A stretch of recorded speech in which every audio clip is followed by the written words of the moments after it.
हवो मानस प्रेमी संत समाज कथा प्रसंग में चर्चा करन।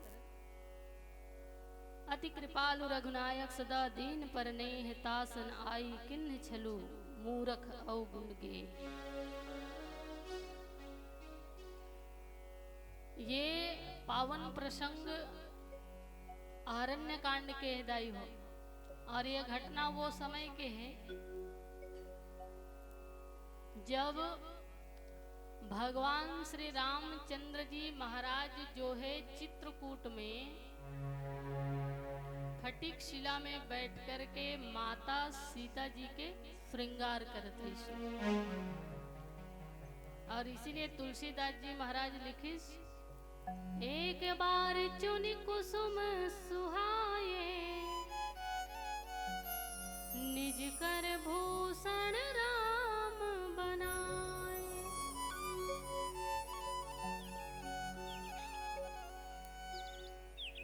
भगवान श्री रामचंद्र जी बहुत ही सुंदर वन में से फूल एकत्रित करके फूल से माता सीता के श्रृंगार करत रिश्दाई हो गहना बना करके। और वही परिस्थिति में राजा इंद्र के पुत्र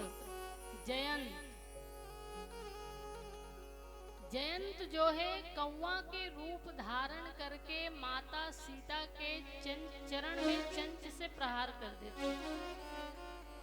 सीता चरण चोंच हति भागा। प्रभु श्री रामचंद्र जी माता सीता के बहुत ही सुंदर श्रृंगार करते और सीता माता के गोद में लेटे हुए हैं। ऐसी परिस्थिति में इंद्रपुत्र जयंत जो है कौवा के रूप धारण करके माता सीता के चरण में चंच के प्रहार करिस और चंच के प्रहार करिस तो माता सीता के चरण से रक्त की धारा बहे लगी। और ये रक्त की धारा जब बहे लगी तो भगवान रामचंद्र जी के ऊपर गिरी और तब प्रभु श्री रामचंद्र जी महाराज ला पता चलते कि सीता जी के ऊपर आहत हुए और भगवान श्री रामचंद्र जी माता सीता बार बार पूछते कि आपके चरण से रक्त के धारा बहत है एकर कारण का है। तो माता सीता माँ हरे और माँ ये समस्त संसार की माँ है। सीता माता आदि शक्ति जही जग उपजाए तो ये सकल सृष्टि के माँ है माता जगत जननी सीता। इसलिए माँ होने के कारण ममता से भर करके जयंत के बारे में माता सीता कुछ नहीं बताए।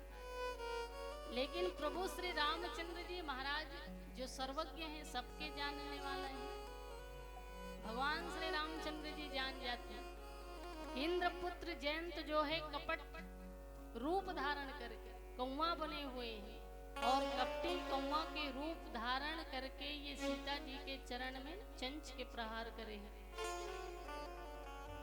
और ये बात जब भगवान रामचंद्र जी जान जाते तो अत्यंत ही क्रोध से भर जाते दाई और क्रोध से भरिश तो प्रभु श्री राम वहीं से सीख उठाते और सीख के बाण जयंत के पीछे लगाते। और जैसे ही जयंत के पीछे सीख के बाण भगवान छोड़ते तो जयंत जो है भगवान के बाण से घबरा करके डर करके भागना चालू कर देते। और जयंत भगवान के परीक्षा के लिए ही आ रही से कि ये सच में भगवान हरे कि नो है। अब कि भगवान ऐसे मानव लीला करते हैं ऐसे मानव के चरित्र करते हैं कि बड़े बड़े व्यक्ति ला भगवान के चरित्र के ऊपर संशय हो जाते थे।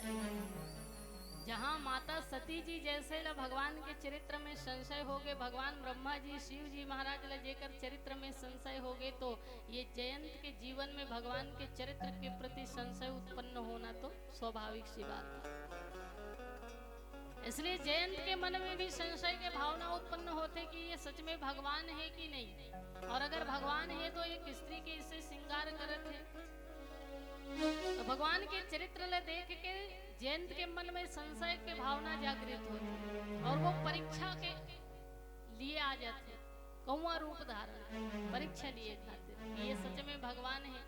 अगर भगवान हो ही तो एकर कर शक्ति भी हो ही, एकर शक्ति कत का है कर में। और ये वही राम है जो मानव के रूप धारण करके तो आए हुए हैं, पर मोर पत्नी जो है कर दिन रात गायन करते, गुणगायन करते, कर भजन करते, कर पूजन करते, तो का जेकर पूजन करते वो सचमुच पूजन के लायक है कि नहीं, सच में कर यश गायन करे के लायक है कि नहीं। इसलिए जयंत जो है कौआ के रूप धारण करके भगवान के प्रभाव ला शक्ति ला जाने खातिर परीक्षा लिए बराते जाए। और देखो परीक्षा लेना कोई बुरी बात नहीं है, है ना। जीवन में परीक्षा होना अच्छी बात है। काबर की जब काकरो परीक्षा होते तो परीक्षा होए से ओकर उपलब्धि पता चलती कि मनुष्य कहाँ तक पहुँचे हुए हैं और कौन सी उपलब्धि ला प्राप्त करने योग्य है। तो जीवन में परीक्षा होना चाहिए, परीक्षा होना कोई बुराई नहीं है, लेकिन परीक्षा लेने वाला के उद्देश्य अच्छा होना चाहिए। गुरुजी अगर लड़का के परीक्षा लेते हो तो बहुत बढ़िया बात है। काबर की गुरुजी लड़का के परीक्षा इसीलिए लेते कि मैं साल भर मोर लड़का पढ़ा हूँ और जिन जिन में पढ़ा हूँ ये पढ़ा हूँ तेला अनुकरण करे ही या नहीं, ग्रहण करे ही या नहीं, और कतका पान ग्रहण करे, तो ये जाने खातिर गुरुजी जो है शिष्य के परीक्षा लेते जाए। और परीक्षा ले में कोई बुराई नहीं, लेकिन गुरुजी कोनो शिष्य के परीक्षा ले थे, पर गुरुजी के मन में ये भावना हो कि मैं एकर परीक्षा तो लूँ, पर ये कतको सुंदर पेपर दिलाए, कतको सुंदर प्रश्न के उत्तर दे, मैं ये सीधा फेल करूँ, ऐसे अगर सोच लेता ये गुरुजी की मूर्खता है ना। उसी तरह जयंत अगर भगवान के परीक्षा ली बढ़िया बात है, कोई बुराई नहीं है, लेकिन परीक्षा के साथ साथ ओकर मन के भावना अच्छा होना चाहिए। लेकिन जयंत के मन के भाव जो है वो बहुत ही गलत है, वो भगवान ला ईश्वर के रूप में स्वीकार ही नहीं करते और ओकर प्रभाव ल जाने खातिर कौआ रूप धारण करके आए हुए।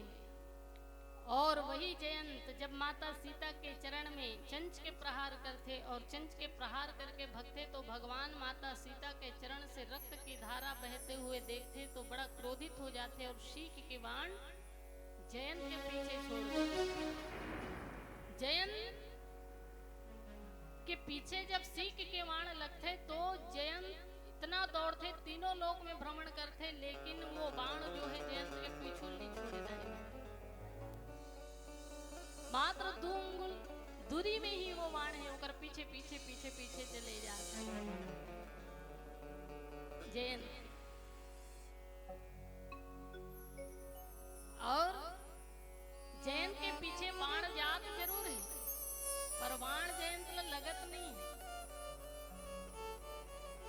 पर ओकर से भयभीत होकर के जयंत यहाँ वहाँ पूरा तीनों लोक में भटक गए। सर्वप्रथम तो वो अपन पिताजी के पास में गए स्वर्ग लोक में।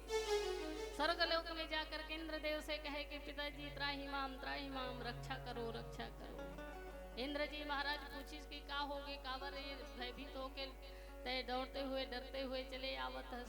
जयंत समस्त कथा ल बताइस की बात ऐसे ऐसे महाराज में भगवान राम के परीक्षा लेवर सीता जी के चरण में चिंच मारे।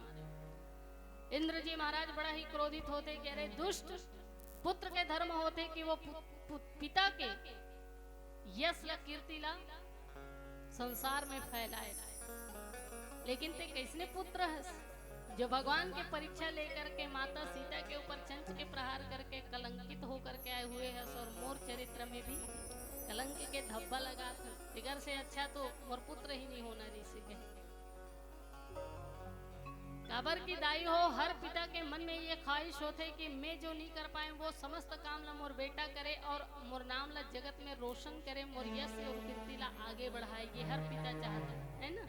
लेकिन पिता ही अगर गलत कर्म करे, पाप कर्म करे और पाप कर्म करके स्वयं तो कलंकित होए पर पिता के नाम ला भी लज्जित कर दे, तो ऐसे बेटा के होना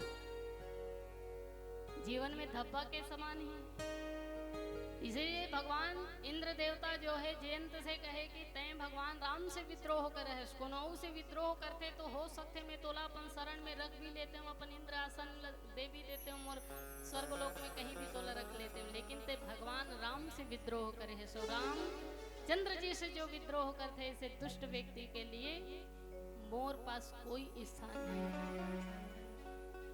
जयंत भगवान राम से विद्रोह करिस, इसलिए ओकर पिता भी ओला जगह नहीं दी जाई हो। दौड़े दौड़े जयंत जी महाराज जो है ब्रह्मा जी के पास में चले जाते। ब्रह्मा जी महाराज के पास में जा करके कहे महाराज रक्षा करो रक्षा करो। ब्रह्मा जी महाराज भी पूछिस हे जयंत ते इतना घबराए हुए हाफते हुए मोर पास कावर आहस, ब्रह्मलोक में कावर आए हुए है। जयंत समस्त घटना ला बताइस महाराज में भगवान राम से विद्रोह करके आए हुए। ब्रह्मा जी महाराज कह राखी न सकई राम कर द्रोही। अरे दुष्ट, अगर ये दुनिया में ते काकरों से विद्रोह करते तो शायद तोला में अपन शरण में जगह दे देते, पर ते भगवान रामचंद्र जी से विद्रोह करे। और जो राम के द्रोही वो ब्रह्मा जी के द्रोही, इसलिए मैं तोला जगह नहीं दूं ब्रह्मलोक में, कहे ते कहीं और चले जा। जयंत भागते भागते भगवान शिव जी के पास में गई। शिव जी महाराज तो त्रिशूल लिए खड़े हुए। भगवान शिव जी कहे ए जयंत मैं तोर करनी से वाकिफ हूँ, एक कदम भी और आगे बढ़ावे तो सोच ये त्रिशूल से तोला ही कर भोंग दूंगा। भगवान राम के वाण तो तोला बाद में मार ही, पर मैं त्रिशूल से अभी तोला मार दूं। काबर की भगवान श्री राम मोर प्रिय हैं, ओकर से मोर बहुत सारा नाता है, और ऐसे प्रभु श्री राम से स्वयं विद्रोह करे है। इसलिए दुष्ट, ये कैलाश पर्वत में तोर लिए कोई स्थान नहीं है, चले जाए यहाँ से। सब जगह से जयंत तिरस्कार में थे, कोनो जगह शरण नहीं मिले, तो जयंत जो है रोते हुए घबरा करके बाण से तीनों लोग के भ्रमण करते भागत चले जावत है। बाण पीछे लगे हुए है, जयंत भागे चले जावत है। आगे जयंत जी के साथ में और क्या घटना हुई चर्चा करबो, कर पहले आवो बहुत सुंदर भजन। बोलो श्यावर रामचंद्र की जय। प्रेम से बोल राजा रामचंद्र महाराज की।